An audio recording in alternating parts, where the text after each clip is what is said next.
Αθήνα. Σας καλωσορίζω απόψε εδώ για να γιορτάσουμε μαζί την 70η επέτειο της Εθνικής Εορτής της Ινδίας, την ημέρα της Δημοκρατίας. Ladies and gentlemen, good evening. On behalf of the Embassy of India in Athens, I welcome you all here tonight to celebrate together the 70th anniversary of India's Republic Day.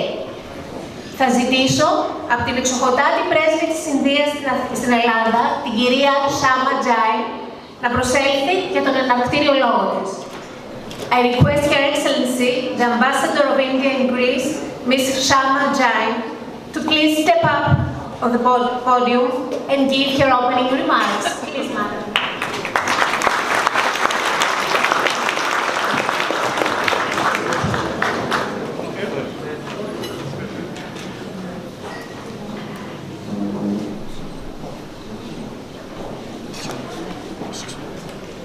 Honorable Secretary General, His Excellency Mr.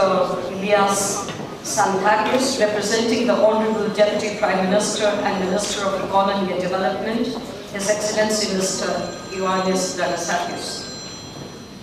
His Excellency Mr. Nikolaos Sirmalenios, Member of Parliament and Vice President of the Indo-Greek Parliamentary Friendship Group, representing the Honorable President of the Hellenic Parliament, His Excellency Mr. Nikolaos Moutsis. Reverend Father Anastasios Labianos, representing His Beatitude, the Archbishop of Greece, Leromimos II. We are so pleased to have the Honorable Alternate Minister of Foreign Affairs, His Excellency Mr. Georgios Katougalos. His Excellency Mr. Simos Gedikoglou, Member of Parliament, representing His Excellency Mr. Kyriakos Mitsotakis, the Honorable Leader of Opposition and President of New Democracy. Her Excellency, His Excellency Mr. Panos Kameros, we hope to have him here this evening. Distinguished Members of Parliament, Major General Halakate Bakis, representing the Chief of Hellenic Army General Staff, Chief of the Hellenic Navy General Staff, Vice Admiral Nikolaos Sounis, Commander-in-Chief of Hellenic Fleet, Vice Admiral Ioannis Pavlopoulos, Secretary Generals of Ministries, Excellencies, distinguished guests, ladies and gentlemen, Kalispera Sas. I welcome you all to the celebration of the 70th Republic Day of India this evening. India's independence on August 15, 1947, after nearly 2 centuries of colonization by the British, was followed by the framing and adoption of a new constitution on January 26, 1950. It led to the birth of the Republic of India. The constitution not only provided a legal framework for a new nation, but also a scripture for social transformation. India, whose economy accounted for almost 37% of the world GDP in the 17th century and 23% in the 18th, was reduced to a poster child for third world poverty after 200 years of colonization.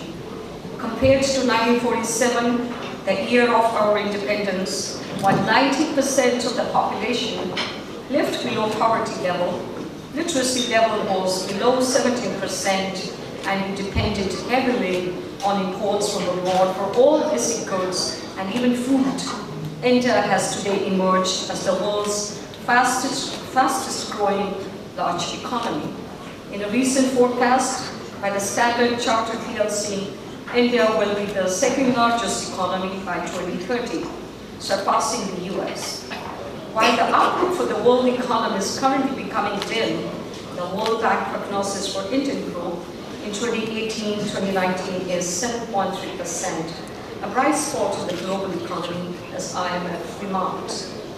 India and Greece, the two ancient civilizations, which have contributed so much to human civilization, have bilateral political and economic relationship going back to 2,500 years. In India, there's evidence of Greek travelers, traders, scholars, warriors, interacting with our ancestors. How Alexander the Great went to India as an invader in in 326 BC, but left as a friend, is narrated in every school history book in our country. As an ambassador, I find it highly inspiring the exemplary contribution of the first Greek ambassador to India, Megasthenes, sent to Indian Emperor Chandragupta's court in 4th century BC. Besides being a diplomat, Megasthenes was a scholar, historian, and ethnographer. His travelogue, Indica, remains one of the best-known accounts of ancient India. From a fusion of Greek and Indian cultural influences originated the Greco-Buddhist art and the Gandhara school of art and sculpture. Even the commercial capital of India, Mumbai, is indebted to the Greek geographer Ptolemy for mapping its 7 islands, which he called Heptanasia, the Greek term for 7 islands. Friends, more recently in the 18th and 19th century India, there was a flourishing community of Greek businessmen, traders of spices, jute, and other commodities. The Greek Orthodox Church in Kolkata still stands tall with its imposing Doric columns. Surpassing all these mutual bonds of interaction are the common values that Greece and India share, such as democracy, the rule of law, multiculturalism, tolerance, and social harmony. These values are the cornerstone of India's relationship with Greece, as well as the EU. In the strife-riven world of today, where the forces of violent extremism and terrorism are seeking to strike at the very foundation of our democratic societies, such commonality of values is significant. While Greece is the cradle of democracy, India is home to the world's largest democracy. Indians and Greeks share an affinity for argument. Indians, like Greeks, argue, discuss, and agree to disagree. The Indian political system is diverse and vibrant as that of Greece, as we've witnessed today and for the last 2 days. This year is an election year for both the countries, except that 9.9 million people constitute the Greek electorate, and in India, 852 million people, 852 million voters will exercise their right to vote in May this year, at 927,000, nearly 1 million polling stations across the country. If with only a few major political parties existing in Greece, there's intense political discourse, can you imagine the complexity of Indian political system with its 7 national and 24 regional parties? And that's one of the reasons we Indians feel so much at home in Greece. Is it any surprise that readers of the Indian travel magazine, Travel Plus Leisure, voted Greece as the best heritage destination last year?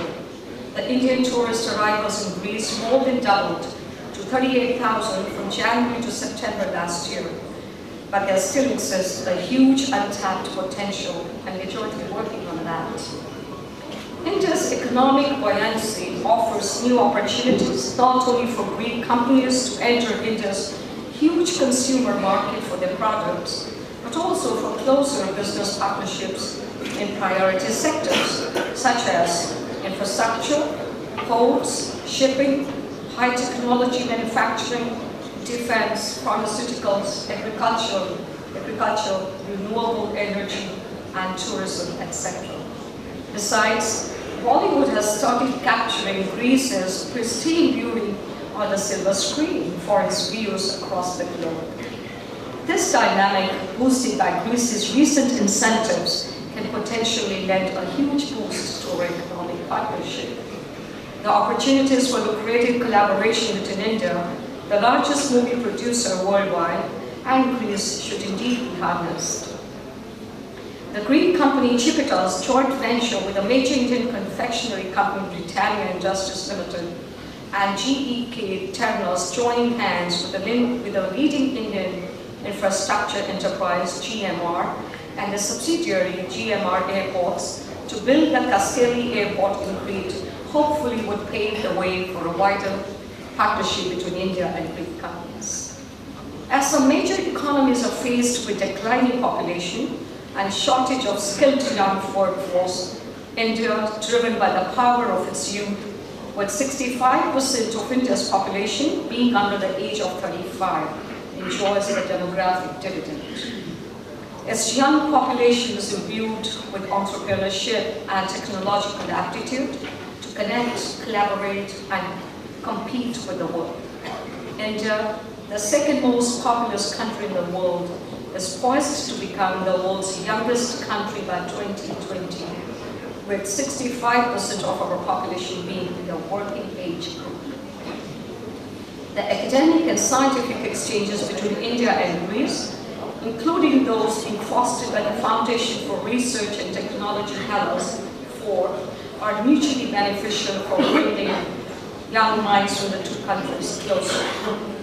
India, with its third largest startup base globally, is seeking to accelerate such technology and knowledge-based partnerships with the highly trained professionals in Greece. India's successful and indigenously developed space program, pioneered by the Indian Space Research Organization called ISRO, has end-to-end capabilities in space technology, making and launching its own rockets, its own satellites, and a record of excellence in the area of applications. With almost 4 dozen satellites in orbit, over 60 launches conducted from its own spaceport, ISRO has earned a reputation globally as a reliable and inexpensive launcher.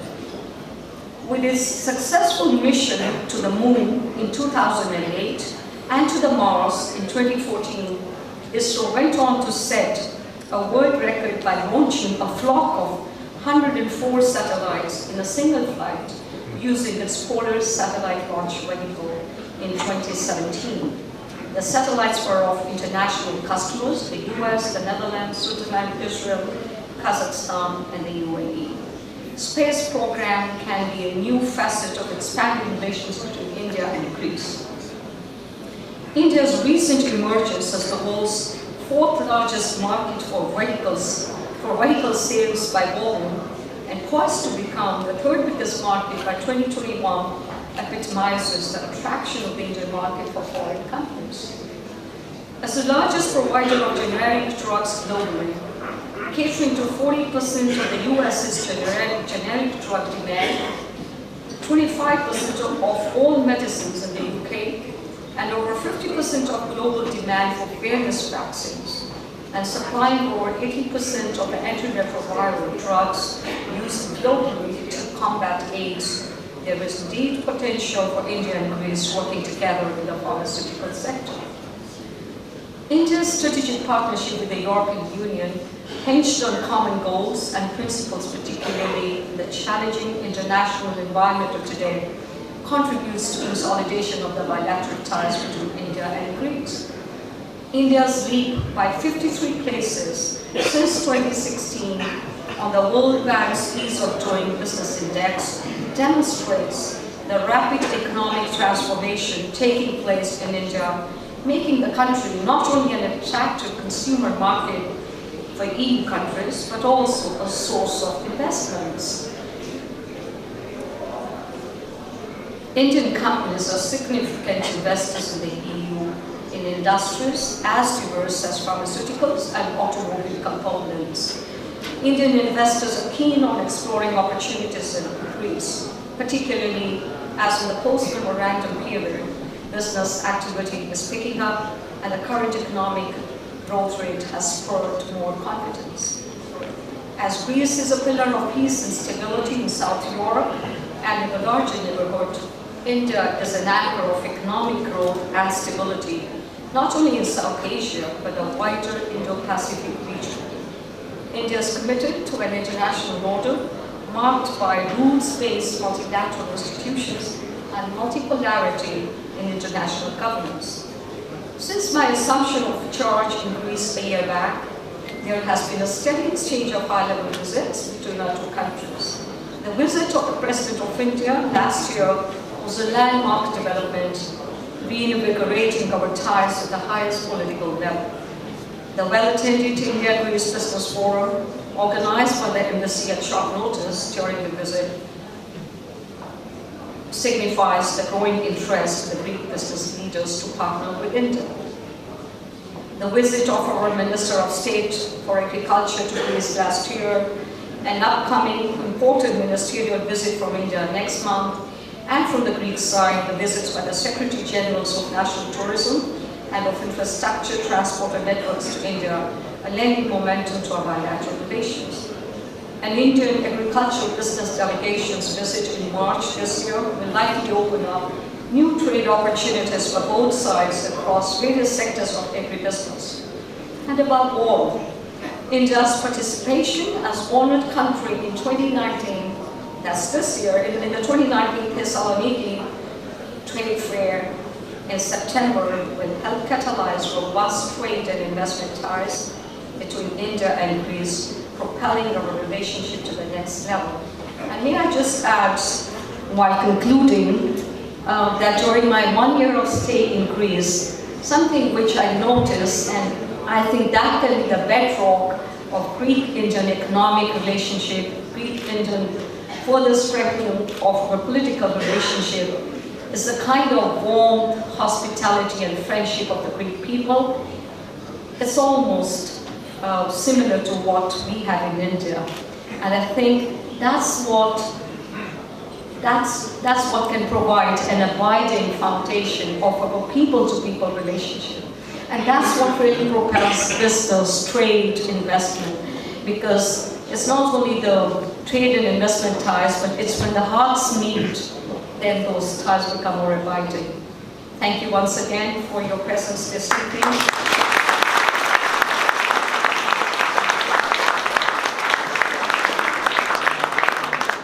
Ευχαριστώ πολύ. Καλή διασκεδάση.